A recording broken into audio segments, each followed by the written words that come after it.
The man was all shot through that came today into the barrack square. And the soldier I am not proud to say we killed him there.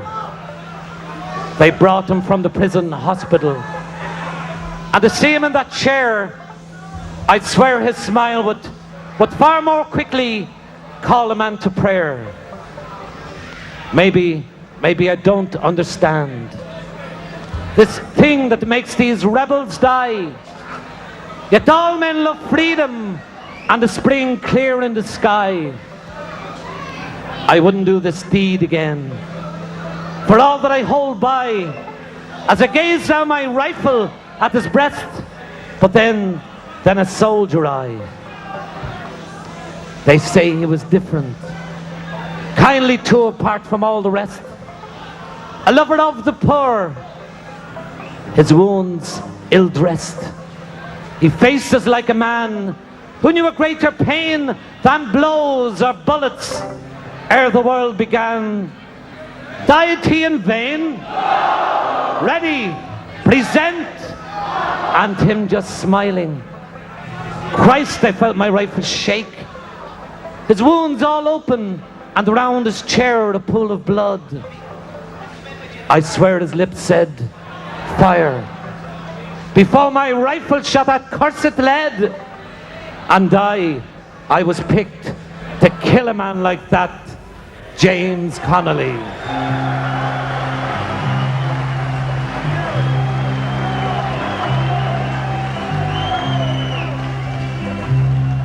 A great crowd had gathered outside of Kilmainham, their heads all uncovered, they knelt to the ground. For inside that grim prison, there a brave Irish soldier, his life for his country, about to lay down. He went to his death like a true son of Ireland. The firing party he bravely did face. Then the order rang out, present arms on fire. James Connolly fell into a ready-made grave.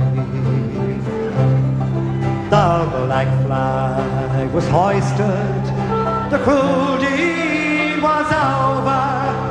Gone was the man who loved Ireland so well.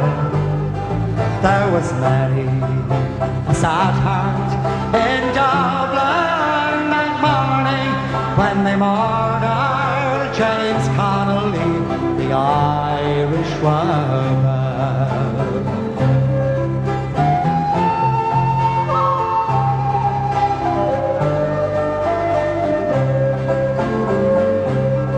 God's curse on New England, you cruel-handed monster.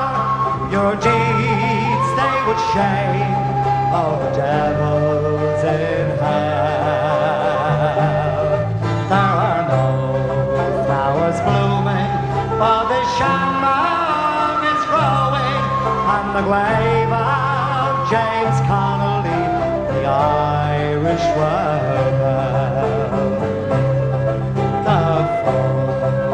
At Dublin, the English bombarded the spirit of freedom.